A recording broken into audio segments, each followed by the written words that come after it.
امیر المومنین سیدنا فاروق اعظم صحابہ میں سب سے زیادہ تگڑا اور اصول پسند آدمی، غصے کے لحاظ سے سب سے تگڑے ہیں، جلدی غصہ آتا ہے۔ ایک شخص کہتا ہے میری بھارے تگڑے قبیلے میں شادی ہو گئی، بیوی میری بڑی سخت تھی، اس کے لب و لہجے میں بڑی سختی تھی، وہ قبیلہ بڑا مالدار تھا تو میں بات نہیں کرتا تھا۔ ایک دن میری بیوی نے بڑے سخت جملے کہے تو میں جناب عمر کے پاس آ گیا۔ توجہ ہے آپ دوستوں کی؟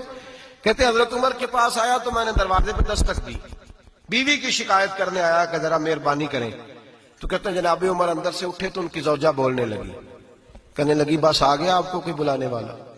ابھی 5 منٹ نہیں ہوئے تھے آپ کو آئے، سارا دن آپ مسجد میں رہتے ہیں، ساری رات آپ چہرے پہ نقاب ڈال کے گلیوں میں گھومتے ہیں، اتنی ڈیوٹی آپ کرتے ہیں، گھر یہ میرا اکیلی کا ہے، بچے میری تنہا کے، آپ کو کچھ خیال ہونا چاہیے، کچھ توجہ کریں۔ وہ شخص کہتے ہیں وہ بی بی بولتی رہی اور جناب عمر ہنستے رہے، اور ان کی مسکراہٹ بھی میں سن رہا تھا۔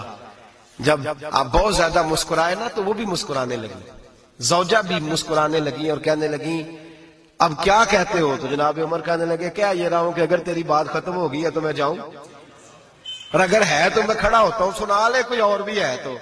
یہ بات کہہ کے باہر آئے نا جناب سیدنا عمر فاروق، تو وہ شخص کھڑا تھا، آپ نے فرمایا کیسے آئے ہو؟ کہنے لگا حضرت جی میری ایڈی تو نہیں ڈاڈی، میں تو آیا تھا اپنی بات کرنے، تو یہ تو لفظ زیادہ سخت ہے، وہ اتنی سخت نہیں ہے جتنی یہ ہے، تو ذرا قبیلہ سخت ہے تو میں شکایت کرنے آیا تھا، تو یہ تو آپ کا معاملہ بھی اسی طرح کا ہے۔ جناب عمر کا جو جواب ہے بڑا قیمتی ہے، آپ نے فرمایا میری بیوی میری ہر طرح کی خدمت کرتی ہے۔ لفظوں کا حسن دیکھیں، ایسے نہیں کہ بیوی کوئی کام بھی نہ کرے اور مفت کی چڑھائی کرے، وہ بھی درست نہیں ہے۔ فرمایا میری بیوی میری ہر طرح کی خدمت کرتی ہے، میں گھر نہیں ہوتا تو میرے بستر کو پاک رکھتی ہے، کسی کی جرت نہیں میرے بستر کو دیکھ بھی جائے، میرے بچوں کو جب میں بستر پہ بلاتا ہوں آتی ہے، میرے بچوں کا خیال رکھتی ہے، میں باہر ہی رہتا ہوں گھر کے، لیکن گھر کی ذمہ داریاں ساری اس نے اپنے کندھوں پہ لے لی ہیں۔ فرمایا میرے مزاج میں جلال ہے، میں روز اونچا بولتا ہوں تو سنتی ہے، میری بیوی ہے نا، میں اس کا لباس ہوں وہ میرا لباس ہے، کبھی کبھی وہ اونچا بولتی ہے تو میں بھی سن لیتا ہوں، بیوی جو میری ہے۔ حضرت ابو الحسن کی بات میں اکثر سنایا کرتا ہوں، بڑی دور سے مرید ملنے آیا تھا، بڑی دور سے، دروازے پہ دستک دی، وہ کہتا میں سینکڑوں میل کا سفر طے کر کے آیا دروازہ، اور یہ بات اتنی خوبصورت ہے، مجھے اس واقعے سے اتنی دلچسپی ہے کہ 2 سال پہلے ایک رمضان کا ایک درس تھا، تو ایک صاحب کہتے ہیں میں آپ وہ بات بیان کر رہے تھے تو میں سٹام لینے آیا تھا ککھڑ سے بیوی کو طلاق دینے کا، تو آپ بات کر رہے تھے تو میں نے یہ بات سنی تو بس میں نے سمجھا میری بات کر رہے ہیں، سارے مجھے کہتے تھے مان جا، میرا ساس سسر بھی منت کرتے تھے، میں نہیں مانتا تھا، آپ کی بات سن کے میں راضی ہو گیا اور میں اس کو لے آیا۔ حضرت ابو الحسن کہتے ہیں بیوی ذرا مزاج کی سخت تھی، کردار کی بڑی عمدہ، پر لفظوں کی ترش تھی، تلخ جملے بولتی تھی، تو مرید ملنے آیا بڑی دور سے، بستا دروازے پہ دستک دی، کون ہے؟ کہا میں حضرت کا عقیدت مندوں ملنے آیا ہوں، تو اس نے کہا کہ وہ کسی جنگل میں اللہ اللہ کر رہا ہوگا، تو بھی ویلا ہی ہے جس طرح وہ ویلا ہے، فارغ ہے بالکل تو بھی اسی کی طرح کا، کہیں جنگل میں ہوگا وہ ہو کرتا تھا، تو بھی بیٹھ جا پاس جا کے، سارے فارغ اسی کے پاس بیٹھے رہتے ہیں۔ حضرت اور یہ کون ہے؟ محمود غزنوی کے پیر ہے، محمود غزنوی کو کرتا دیا، کہا مشکل پڑ جائے تو میرے کرتے کے وسیلے سے دعا کرنا، اللہ حل کر دے گا۔ محمود غزنوی کہتا ہے سومناتھ کے مندر نہیں فتح ہوتے تھے، جب میں تھک گیا حملے کر کر کے تو میں نے اپنے پیر کا کرتا سامنے رکھ کے دعا مانگی، فتح ہو گئی۔ رات کو حضرت ابو الحسن خواب میں ملے، فرمایا تو نے قیمت نہیں ڈالی میرے کرتے کی، بس فتح مانگی؟ کہا حضور پھر؟ فرمایا میرا کرتا رکھ کے کہنا تھا یا اللہ سارے ہندوؤں کو مسلمان کر دے، اللہ نے مسلمان کر دینا تھا۔ اتنا بڑا شخص، اور گھر میں آل کے دستک دی تو بی بی کہتی ہے کون ہے؟ کہا ملنے آیا تھا، تو بھی فارغ ہے؟ اس نے کہا جی میں تو بڑی دور سے آیا ہوں۔ نے کہا وہ جنگل میں ہوگا، کہا ہو کر رہا ہوگا، تو بھی جا اس کے پاس، کرو جو دل میں آتا ہے۔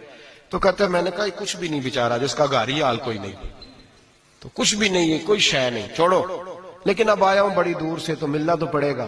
کہتے میں نے جنگل کی طرف منہ کیا، شام ہو رہی تھی تو حضرت شیر پہ بیٹھے ہوئے، شیر پہ بیٹھے آ رہے، پھر میرے دل میں خیال آیا کہ بیوی رام ہوتی نہیں اور شیر کو لگام ڈالی ہوئی ہے، کیا وسوسہ آیا؟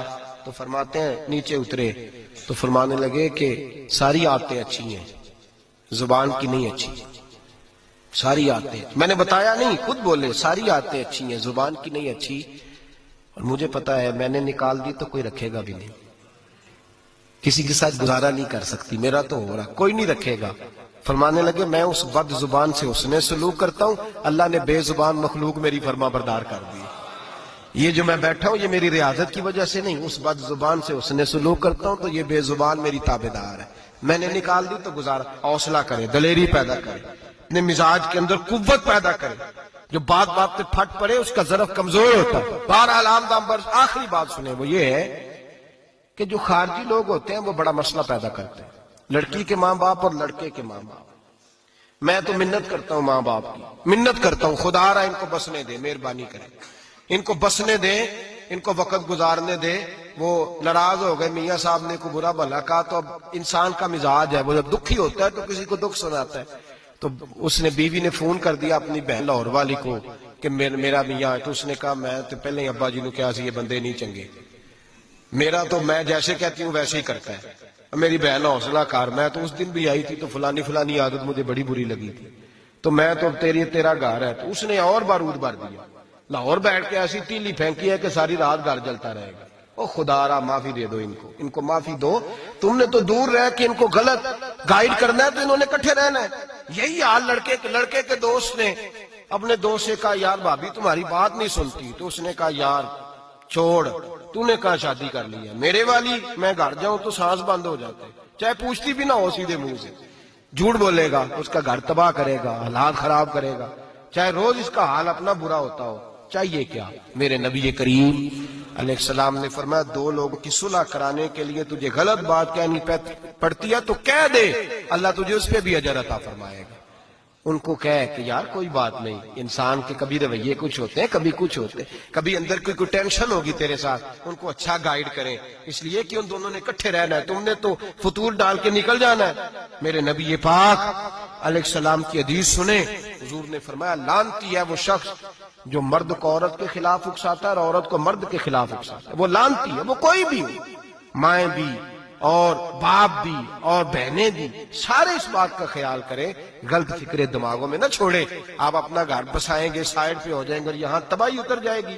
مہربانی کریں، گھر ٹوٹتا تب ہے جب باہر والے فساد برپا کرتے ہیں. میں ایک جملہ اکثر کہا کرتا ہوں، میاں بیوی کا اپنا جھگڑا نہیں ہوتا، جب بھی ہوتا ہے کسی تیسرے کی وجہ سے ہوتا ہے. اور جب گھر ٹوٹ جاتا ہے تو مصیبت اس کے لیے ہوتی ہے، خامند کے لیے یا بیوی کے لیے. اور یہ جو گھر ٹوٹتے ہیں تو سب سے زیادہ شکار وہ نونہال ہوتے ہیں جن کو باپ کی بھی ضرورت ہوتی ہے، ماں کی بھی ضرورت ہوتی ہے. وہ خامند بھی نئی بیوی لے آیا، ماں نے بھی نیا بیاہ رچا لیا، لیکن بچے ترستے روتے ہیں کہ خدایا یہ کبھی کٹھے ہوتے. گھر ٹوٹ گیا، خاندان بکھر گئے، رشتے برباد ہو گئے. اور پھر اس کا نقصان کل کو اس بچی کی جب شادی ہوتی ہے تو اس کے بھی گھر والے پوچھتے ہیں ان کی طلاق کیوں ہوئی، کیوں ان کے ماں باپ آپس میں علیحدہ ہوئے. کہاں تک اس گھر کے ٹوٹنے کا اثر جاتا ہے، کہاں تک یہ تباہی اترتی ہے. میرے نبی کریم علیہ السلام نے گھر جوڑنے کا حکم دیا، فرمایا طلاق دینا جائز ہے پر اللہ کو پسند نہیں. خدا را اپنے تصورات کے اندر روشنی صحیح پیدا کریں، سوچوں کو درست کریں، حوصلوں کو بڑا کریں، شریعت کے بتائے ہوئے قاعدے اور ضابطے کے مطابق چلیں. اپنی زندگی اعلیٰ ظرفی کے ساتھ گزاریں گے تو آپ جوڑیں گے اور جوڑنے والے بنیں گے. اور اگر آپ کے اندر حوصلہ نہیں ہوگا تو روز بکھرے گا کام، روز ٹوٹے گا. ہمیشہ مدحت خیر الانام میں گزرے. دعا ہے یہ عمر درود